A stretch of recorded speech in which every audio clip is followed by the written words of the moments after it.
Hello student, welcome back to my channel Samrat academy. Student, मेरा नाम है काश और मेरे प्यारे विद्यार्थियों, आज की वीडियो बहुत ही ज़्यादा इंपॉर्टेंट है। आज मैं आप लोगों को सामाजिक विज्ञान के महत्वपूर्ण प्रश्न बताने वाला हूं, जो कि 20 नंबर के एमसीक्यू जो कि 2023 बोर्ड एग्जाम में पूछे जाएंगे। 20 नंबर के बहुविकल्पीय प्रश्न है, ठीक है।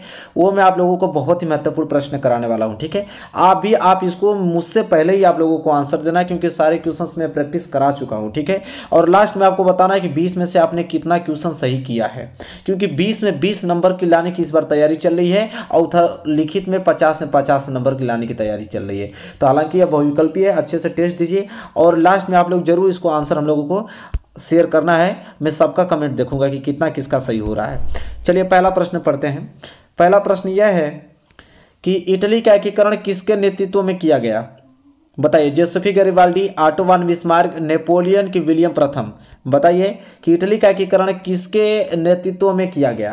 तो इसका सही आंसर जो होगा जोसेफी गैरिबाल्डी, ठीक है। जोसेफी गैरिबाल्डी होगा। आगे बढ़ेंगे दूसरे प्रश्न की तरफ। दूसरा प्रश्न है कि 1848 की फ्रांसीसी क्रांति के फलस्वरूप क्या हुआ?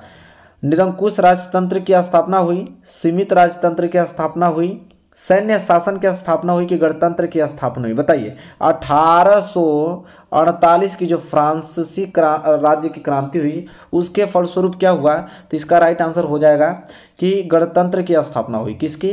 गणतंत्र की स्थापना हुई। चलिए आगे बढ़ते हैं। क्वेश्चन नंबर तीसरा देखते हैं। क्वेश्चन नंबर तीसरा देखिए क्या है। कह रहा है कि जर्मन संस्कृति में बोक्सिस्ट का आशय क्या था? कह रहा है कि जर्मन संस्कृति में बोक्सिस्ट का आशय क्या था? राष्ट्र, संविधान की आम जनता की संसद। बताइए क्या होगा राइट आंसर? तो इसका राइट आंसर हो जाएगा राष्ट्र। क्या हो जाएगा? राष्ट्र इसका राइट आंसर हो जाएगा। चलिए आगे बात कर लेते हैं। अगला प्रश्न देखते हैं। प्रश्न नंबर 4। प्रश्न नंबर 4 क्या है? प्रश्न नंबर 4 है कि संसदीय प्रजातंत्र की स्थापना किस देश में सर्वप्रथम हुई? संसदीय प्रजातंत्र की स्थापना किस देश में सर्वप्रथम हुई? इटली में, इंग्लैंड में, फ्रांस में, जर्मनी में। बताइए क्या होगा राइट आंसर क्वेश्चन नंबर 4 का? तो इसका राइट आंसर हो जाएगा इंग्लैंड में। कहाँ पे हुई? इंग्लैंड में। चलिए अगला प्रश्न देखिए। क्वेश्चन नंबर 5वां। बताइए। क्वेश्चन नंबर 5वां बहुत इंपॉर्टेंट क्वेश्चन है। जूसेफे मेसनी द्वारा स्थापित गुप्त संगठन था। कह रहा जूसेफे मेसनी द्वारा स्थापित गुप्त संगठन था young Italy, young France, young François की यंग जर्मनी। बताइए क्या होगा राइट आंसर? बहुत ज़्यादा इंपॉर्टेंट क्वेश्चन है, आपको बताना है कि क्या होगा इसका राइट आंसर। तो इसका हो जाएगा यंग इटली। क्या हो जाएगा? यंग इटली इसका राइट आंसर हो जाएगा पहला। चलिए आगे बात कर लेते हैं। Question number 6। बताइए कि देश की अखंडता तथा एकता के लिए क्या आवश्यक है? सत्ता की साझेदारी, सत्ता का विभाजन, राजतंत्र, इनमें से कोई नहीं। बताइए क्या होगा राइट आंसर कि देश की अखंडता तथा एकता के लिए क्या आवश्यक है? तो राइट आंसर हो जाएगा सत्ता की साझेदारी, ठीक है। चलिए आगे बढ़ेंगे। अगला प्रश्न नंबर 7 में देखिए क्या है। बेल्जियम की सामुदायिक सरकार में निम्नलिखित में से किसके मध्य सत्ता में साझेदारी है?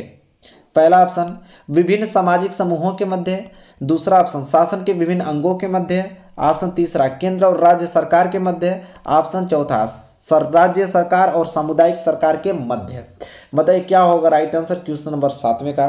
तो इसका हो जाएगा पहला विभिन्न सामाजिक समूहों के मध्य, ठीक है। चलिए आगे बढ़ते हैं। क्वेश्चन नंबर 8वां देखिए। क्वेश्चन नंबर 8वां है श्रीलंका में निम्नलिखित में से कौन सा बहुसंख्यक वर्ग है?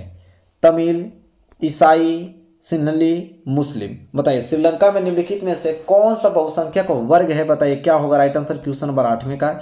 तो क्वेश्चन नंबर 8वें का राइट आंसर हो जाएगा सिन्हली। क्या हो जाएगा? सिन्हली, ठीक है। आगे बढ़ते हैं। अगला प्रश्न उसी पे बेस है, ठीक है। देखिए क्या है।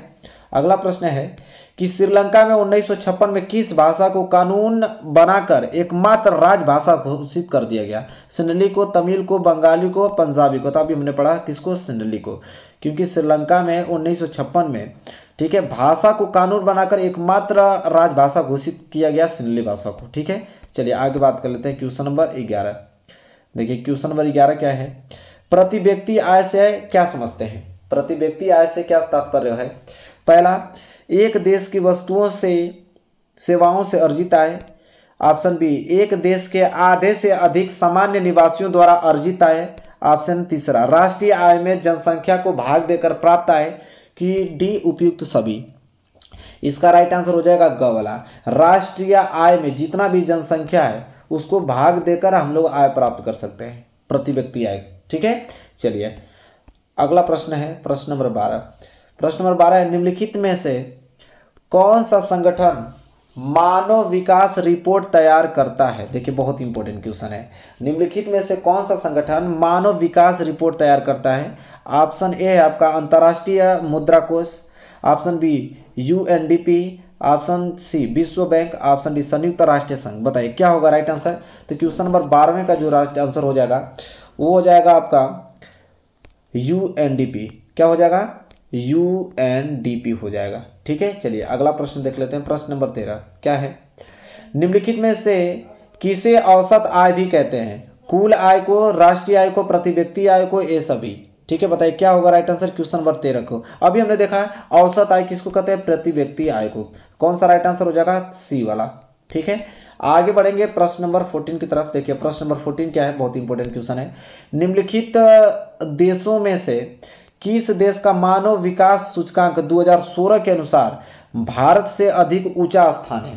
बहुत इंपॉर्टेंट प्रश्न है, आपको बताना ही पड़ेगा। Option A Sri Lanka, option B Bangladesh, option C Pakistan, option D Nepal. बताइए क्वेश्चन नंबर 14 का राइट आंसर क्या हो जाएगा? तो इसका हो जाएगा आपका श्रीलंका। क्या हो जाएगा? श्रीलंका। आगे बढ़ेंगे क्वेश्चन नंबर 15 की तरफ। बताइए क्या है राइट आंसर इसका? निम्न में से किस राज्य की प्रति व्यक्ति आय सर्वाधिक है? बताना प्रति व्यक्ति आय किन इन चारों ऑप्शन में से सबसे अधिक है? हरियाणा की, बिहार की, राजस्थान की, मेघालय की। बताइए क्या होगा राइट आंसर? बहुत इंपॉर्टेंट क्वेश्चन नंबर 15 है, तो राइट आंसर हो जाएगा हरियाणा की। किसकी? हरियाणा। आगे बात करेंगे, अगला प्रश्न देखेंगे प्रश्न नंबर 16। देखिए प्रश्न नंबर 16 है, यहाँ से स्टार्ट होगा प्रश्न नंबर 16। भूमि एक संसाधन है, प्राकृतिक संसाधन है कि मानव निर्मित संसाधन है कि सौर ऊर्जा से निर्मित संसाधन है कि इनमें से कोई नहीं? बताइए क्या होगा राइट आंसर? भूमि एक ऐसा संसाधन है, तो बहुत नॉर्मल क्वेश्चन है, सबको आंसर मालूम होना चाहिए। प्राकृतिक संसाधन है, भूमि एक प्राकृतिक संसाधन है। आगे बढ़ेंगे और अगला प्रश्न देखें प्रश्न नंबर 17 क्या है? निम्नलिखित में से एक मिट्टी का प्रकार नहीं है? तो सबको मालूम है काली मिट्टी होती है, पीली मिट्टी भी होती है, लेटराइट मिट्टी भी होती है, सीमेंट मिट्टी होती नहीं है। ठीक है, तो ये राइट आंसर हो जाएगा डी वाला, सीमेंट। चलिए आगे बात करेंगे प्रश्न नंबर 18। कह रहा है कि रियो डी जेनेरियो, देखिए बहुत इंपॉर्टेंट क्वेश्चन है, रियो डी जेनेरियो में पृथ्वी शिखर सम्मेलन का आयोजन किस वर्ष हुआ था? वर्ष 1972, वर्ष 1992, वर्ष 1989, वर्ष 1998। बताइए क्या होगा राइट आंसर क्वेश्चन नंबर 18 का? तो इसका हो जाएगा ऑप्शन बी, वर्ष 1992।